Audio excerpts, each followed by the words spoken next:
Hi, this is Bonna Bame, and this is my presentation for my white paper. For my topic, I chose the impact of food advertising on childhood obesity. I'm speaking on behalf of the Commission on Ending Childhood Obesity, which is a division of the World Health Organization.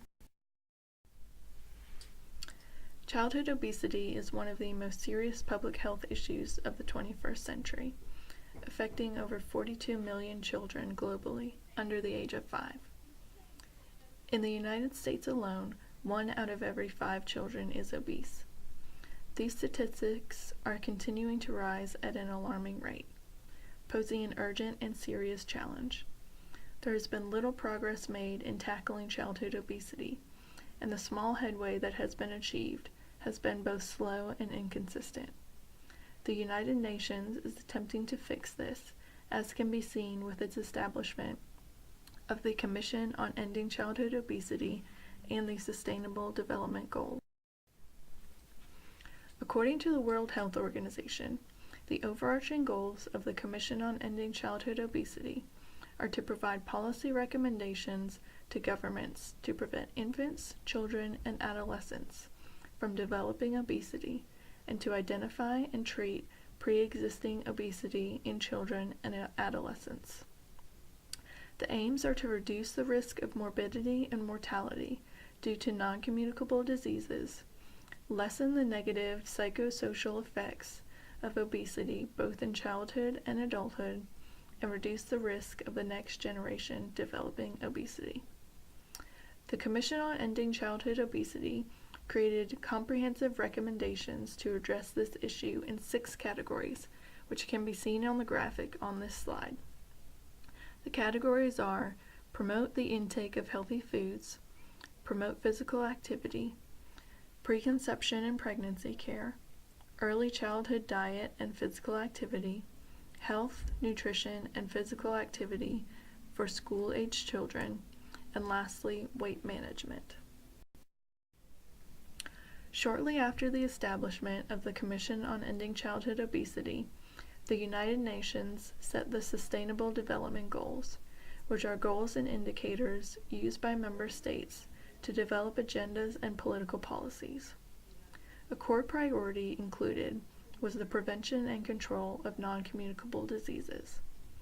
Non-communicable diseases are chronic diseases resulting from a combination of genetic, physiological, environmental, and behavioral factors. Obesity, inactivity, and changes in dietary intake have resulted in a rapid increase in deaths from diabetes, hypertension, stroke, cardiovascular disease, and many forms of cancer. In order to combat this increase in mortalities, it is critical to get the childhood obesity epidemic under control.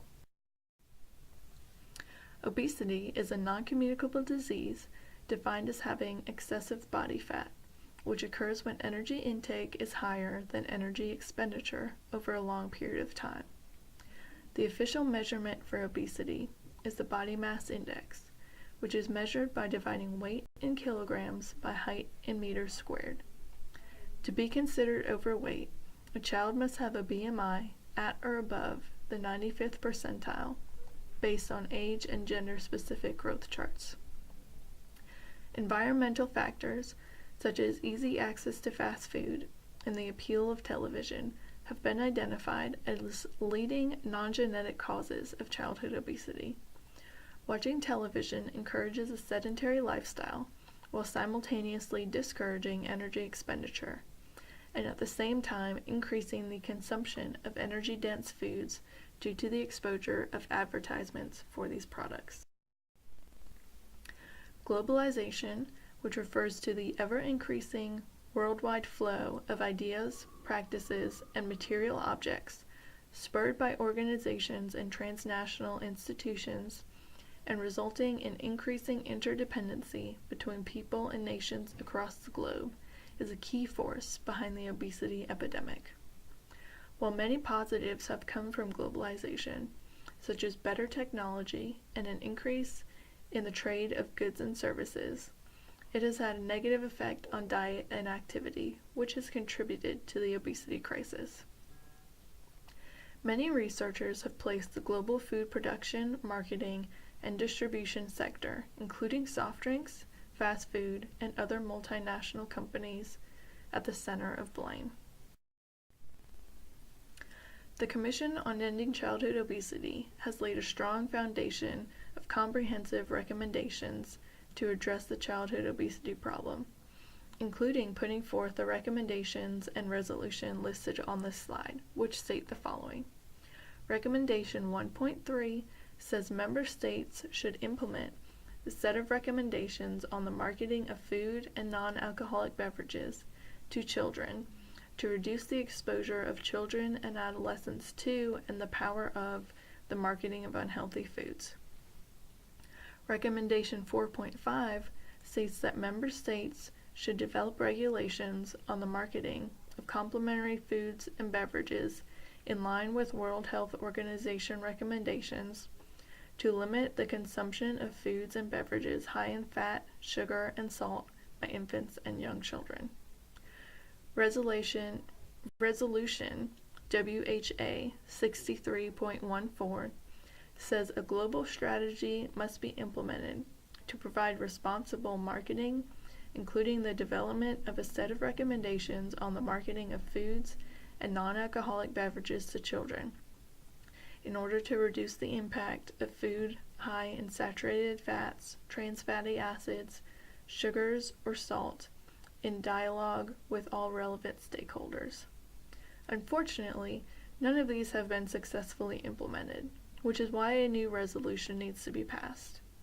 The next section will provide further evidence of why such a resolution is needed. Children are a very appealing audience for food and beverage manufacturers to market to, which is why such a large portion of their advertising budgets are spent trying to reach them. Television advertisements target children through the sponsorship of popular idols and heroes, which has been shown to highly influence their choices. Studies have shown that by the age of 2, children are able to recognize brand logos, and by the age of 4, can recall brand names of foods they have seen advertised on television. When children watch advertisements for food brands, they form a positive or negative association with the food being advertised, which influences their decision to consume foods and beverages created by that brand. In addition to altering their preferences for certain brands, studies have also shown a link between advertisements and increased food consumption in children. In the United Kingdom, studies showed that children watch an average of 17 hours of television per week, a majority of which is commercial advertising. 50% of those advertisements shown during this study were for food products, most of which were high in fat, sugar, and salt.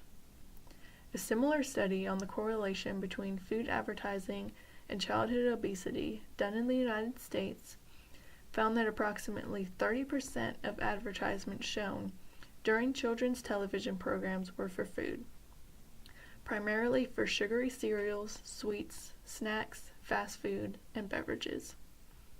A separate study conducted found that a complete advertising ban on television in the United States would reduce childhood obesity by 18% in children ages 3 through 11 and 14% in youth ages 12 through 18.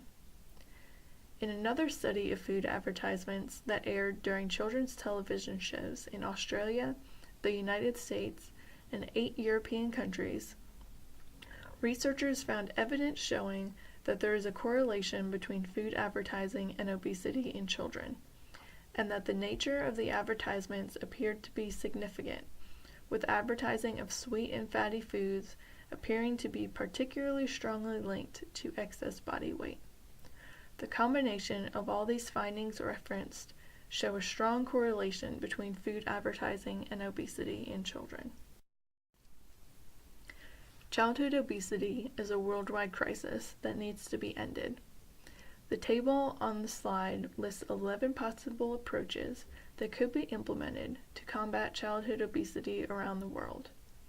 While there is value in each type of action listed, it is recommended that the international rules action be pursued. More specifically, the Commission on Ending Childhood Obesity recommends a complete ban on all television food advertising targeting children under the age of 13. In conclusion, in order to deal with these rapidly increasing rates, policies must be put in place to restrict television food advertising. As shown in the research provided in this presentation, studies suggest that obesity rates would be lower if advertising for unhealthy foods was regulated or absent from television programs, limiting the exposure of children to the marketing of these energy-dense foods. Therefore, the Commission on Ending Childhood Obesity recommends implementing a resolution to be adopted by all member states that would ban television food advertising marketed to children.